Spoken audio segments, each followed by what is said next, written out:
ये तो आप सभी जानते ही होंगे कि भारत सरकार ने पिछले साल चीन के लगभग 224 ऐप्स पर 3 चरणों में प्रतिबंध लगा दिया था। अब चीन ने भारत सरकार द्वारा 59 चीनी ऐप्स पर प्रतिबंध को जारी रखने के निर्णय को डब्ल्यूटीओ के व्यापार के नियमों का उल्लंघन बताया है। आइए जानते हैं क्या है पूरा मामला। भारत ने पिछले साल सितंबर तक 3 चरणों में 224 चीनी ऐप्स पर प्रतिबंध लगाए थे। इनमें से 59 ऐप्स को पहले चरण में ही प्रतिबंधित किया गया था। गौरतलब है कि सूचना प्रौद्योगिकी मंत्रालय ने आईटी कानून और नियमों की धारा 69A के तहत इन चीनी ऐप्स को प्रतिबंधित करने का फैसला किया था। पहले चरण में प्रतिबंधित ऐप्स की कंपनियों द्वारा दी गई प्रतिक्रिया या स्पष्टीकरण संतुष्टिजनक न होने के कारण सरकार इन कंपनियों पर लगे प्रतिबंधों को आगे बढ़ाने पर विचार कर रही थी। कुछ दिन पहले सरकार ने 59 चीनी ऐप्स पर अस्थायी रूप से प्रतिबंध लगा दिया है।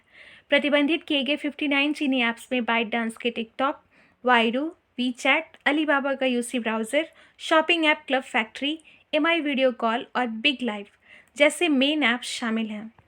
चीन ने भारत सरकार के इस निर्णय पर प्रतिक्रिया देते हुए इसे डब्ल्यूटीओ के सिद्धांतों का उल्लंघन बताया है। तो आइए जानते हैं चीन का लॉजिक, जो इसे डब्ल्यूटीओ के सिद्धांतों का उल्लंघन साबित करने पर आमादा है। चीन का लॉजिक है कि भारत सरकार द्वारा चीनी ऐप्स पर आरोपित किए गए एकतरफा प्रतिबंध विश्व व्यापार संगठन की गैर भेदभावपूर्ण सिद्धांतों और बाजार अर्थव्यवस्था के निष्पक्ष प्रतिस्पर्धा सिद्धांतों का उल्लंघन करते हैं। भारत का यह कदम डब्ल्यूटीओ के सिद्धांतों के अंतर्गत चीनी कंपनियों के वैध अधिकारों और हितों को गंभीर नुकसान पहुंचाता है। चीनी सरकार का कहना है कि चीनी कंपनियां विदेशी व्यापार में हमेशा अंतर्राष्ट्रीय नियमों और स्थानीय कानूनों, साथ ही साथ विनियमों का कड़ाई से पालन करती हैं। तो क्या चीन का ये लॉजिक सही है? इसके लिए हमें जानना होगा डब्ल्यूटीओ के सिद्धांत के बारे में, जिसमें मेन है पहला वस्तुओं के अंतर्राष्ट्रीय व्यापार और शुल्क पर सामान्य समझौता, दूसरा है सेवाओं के व्यापार पर सामान्य समझौता, तीसरा है बौद्धिक संपदा अधिकारों के व्यापार संबंधित पहलुओं पर समझौता। गौरतलब है कि गैट की स्थापना द्वितीय विश्व युद्ध के बाद की गई थी, जबकि गैट्स और ट्रिप्स दोनों 1995 में लागू किए गए थे। इन समझौतों का उद्देश्य विश्व व्यापार अर्थव्यवस्था में मुक्त व्यापार के लिए अनुकूल माहौल तैयार करना है।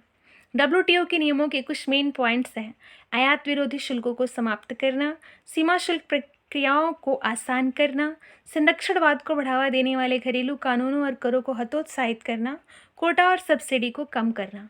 डब्ल्यूटीओ के नियम सामान्य सिद्धांतों पर आधारित हैं। इनमें गैर भेदभाव, मुक्त व्यापार, पूर्वानुमान और आर्थिक समृद्धि, साथ ही साथ विकास को बढ़ावा देना शामिल है। तो क्या सच में भारत द्वारा डब्ल्यूटीओ के नियमों का उल्लंघन हुआ है?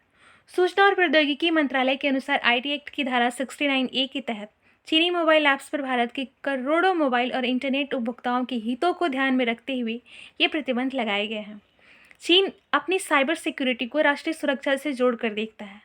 यहाँ ये जान लेना ज़रूरी है कि चीन ने नेशनल सिक्योरिटी लॉ 2015 में राष्ट्रीय सुरक्षा को साइबर सुरक्षा से जोड़कर परिभाषित किया है, जिसके कारण चीन की सरकार चीनी कंपनियों से राष्ट्रीय सुरक्षा के नाम पर कभी कभी उपभोक्ताओं के डेटा की मांग कर सकती है या उन्हें इसके लिए बाध्य कर सकती है।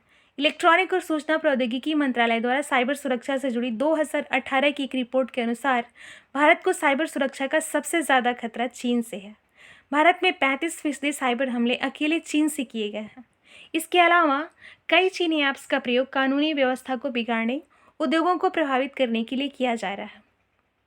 ऐसे में सरकार द्वारा आंतरिक सुरक्षा के साथ साथ बाह्य सुरक्षा और कानून व्यवस्था को बनाए रखने के लिए चीनी ऐप्स पर लगाए गए प्रतिबंध डब्ल्यूटीओ के नियमों का उल्लंघन नहीं करते हैं।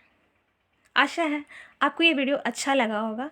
अगर अच्छा लगा हो तो इसे शेयर और सब्सक्राइब करना नहीं भूलिए। धन्यवाद।